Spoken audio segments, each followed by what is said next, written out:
जी चील्स global update में आप सभी का स्वागत है। यूनाइटेड नेशन में भारत की एक और ऐतिहासिक जीत हो चुकी है। भारत के इस जीत के बाद चीन और पाकिस्तान दोनों को करारा झटका लगा है। ये साबित करता है कि आज का मॉडर्न भारत किसी के आगे झुकने वाला नहीं है, बल्कि अपने हक के लिए किसी से भी टकराने के लिए हमेशा तैयार है, चाहे भारत के सामने चीन या यूनाइटेड नेशन ही खड़ा क्यों ना हो। यूनाइटेड नेशन के ऐलान के बाद न केवल पाकिस्तान को पीओके से अपने सैनिक और लोग वापस बुलाने होंगे, बल्कि चीन को भी अपना CPEC प्रोजेक्ट बंद करना होगा। आपने नोट किया है, कश्मीर में हमारे बहुत सारे जवान शहीद हो गए, लेकिन अब उस बलिदान के बदले भारत को पीओके मिलकर रहेगा। इसके लिए मोदी का UN प्लान एक्टिवेट हो चुका है। भारत ने कश्मीर में इलेक्शन डिक्लेयर करके ये दिखा दिया है कि न केवल कश्मीर से हम 370 हटा सकते हैं, बल्कि पीओके में भी भारत का अगला चुनाव होगा। और अब भारत के इस मंशा पर यूनाइटेड नेशन की मोहर लगती दिख रही है। इन सब के बारे में आपको आगे बताएंगे, लेकिन आगे बढ़ने से पहले आप सभी के लाइक और कमेंट के लिए दिल से शुक्रिया। इस वीडियो के लिए एम करते हैं 1000 लाइक्स। तो दोस्तों देखिए, भारत को लेकर यूनाइटेड नेशन ने एक नया बखेड़ा खड़ा कर दिया है, जो चीन और पाकिस्तान के लिए गंभीर चेतावनी के तौर पर देखा जा रहा है।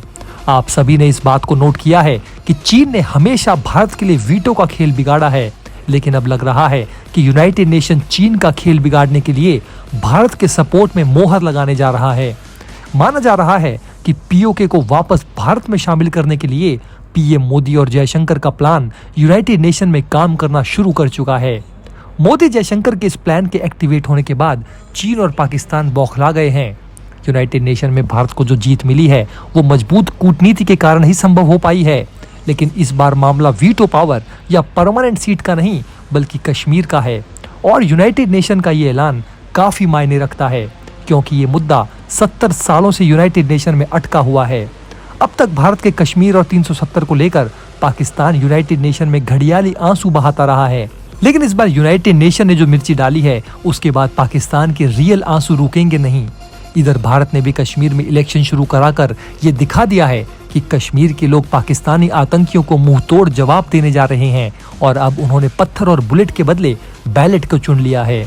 वहीं अगर चीन की बात करें तो अब वो पाकिस्तानी आतंकवादियों को फंडिंग, हथियार और समर्थन देता आया है।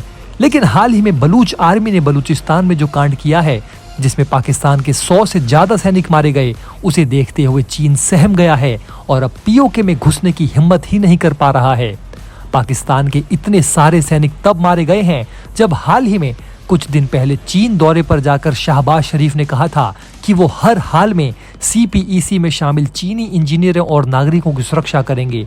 लेकिन हालत ऐसी है कि पाकिस्तान अपने ही नागरिक और सैनिकों की सुरक्षा नहीं कर पा रहा है। ऐसे में वो चीनियों की सुरक्षा कैसे देगा? एक तरह से यूनाइटेड नेशन ने चीन पाकिस्तान को कहा है कि पीओके से अपने सैनिक और लोगों को हटाओ, जो भारत के लिए बहुत बड़ी विक्ट्री माना जा रहा है।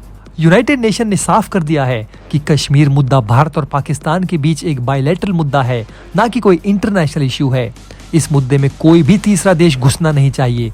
अगर इस मुद्दे में कोई तीसरा देश घुसेगा ही नहीं, तो फिर पाकिस्तान पीओके के रास्ते अपना CPEC रोड क्यों बना रहा है? अब उसे अपना ये प्रोजेक्ट बंद करना ही होगा। चीन अब तक कश्मीर मुद्दे पर हमेशा पाकिस्तान के साथ खड़ा नजर आया है। G20 के समय भी उसने कश्मीर में अपने डेलीगेट्स नहीं भेजे थे, बल्कि वो भारत के कश्मीर में आतंक फैलाने के लिए कोई कसर नहीं छोड़ता। लेकिन विशेषज्ञों का मानना है कि चीन बेहद समझदार हो गया है और उसने यूनाइटेड नेशन को टक्कर देने के लिए एक दूसरा UN बनाने की तैयारी कर ली है। इसके लिए चीन जल्द ही SCO और BRICS दोनों को मर्ज करके UN से भी बड़ा संगठन बनाना चाहता है। आइए अब जरा विस्तार से समझते हैं कि आखिर यूनाइटेड नेशन ने एग्जैक्टली कौन सा ऐलान किया है। लेकिन वीडियो में आगे बढ़ने से पहले एक ब्रेकिंग अनाउंसमेंट।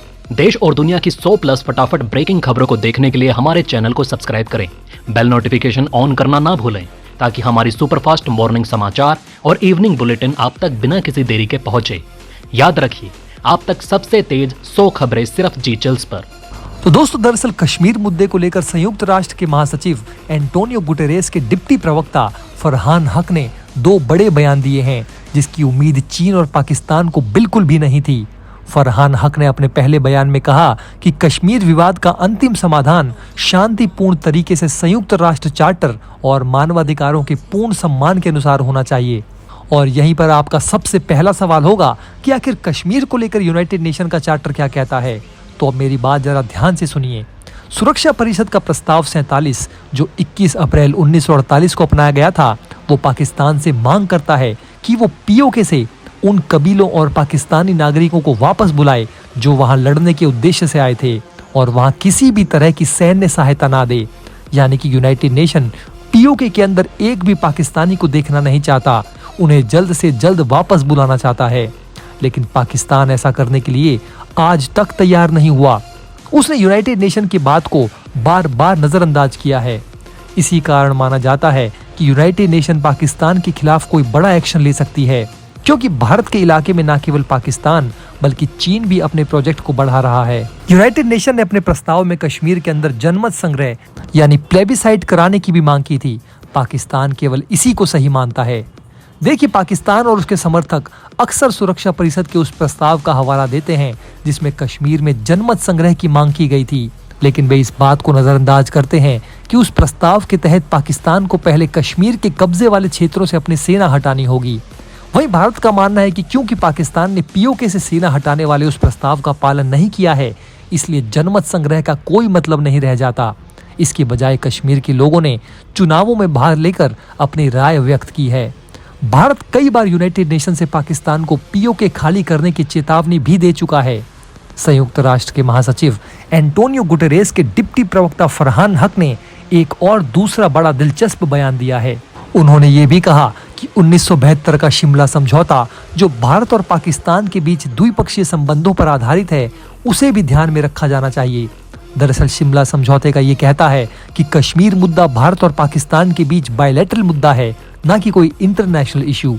ये यूनाइटेड नेशन का एक बहुत बड़ा स्टेटमेंट है जो ये साफ करता है कि भारत और पाकिस्तान के अलावा कश्मीर मुद्दे में किसी भी तीसरे देश जैसे चीन या तुर्की को नहीं घुसना चाहिए।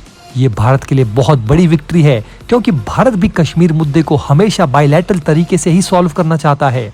आपको बता दें दोस्तों कि शिमला समझौता भारत की तत्कालीन प्रधानमंत्री इंदिरा गांधी और पाकिस्तान के तत्कालीन राष्ट्रपति जुल्फिकर अली भुट्टो के बीच बांग्लादेश युद्ध के बाद हुआ था।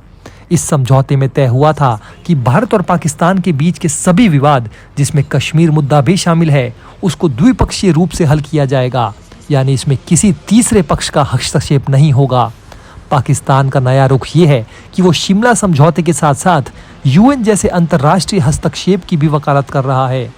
फरहान हक का ये बयान उस समय आया जब एक फिलिस्तीनी पत्रकार ने संयुक्त राष्ट्र से पूछा कि वो 2019 में भारत द्वारा अनुच्छेद 370 को हटाए जाने के बाद से कश्मीर में हो रही अत्याचारों पर चुप क्यों हैं। इसके बाद उन्होंने अपने जवाब में पाकिस्तान को ही झटका दे दिया। दोस्तों, इस वीडियो में फिलहाल इतना ही। इस तरह की डेली वीडियो कंटिन्यू रखने के लिए हमें आपके समर्थन की जरूरत है। कृपया इस वीडियो को ज्यादा से ज्यादा शेयर करें। आप देख रहे थे जी चिल्स। जल्द पूरे होंगे आपके सारे विल्स।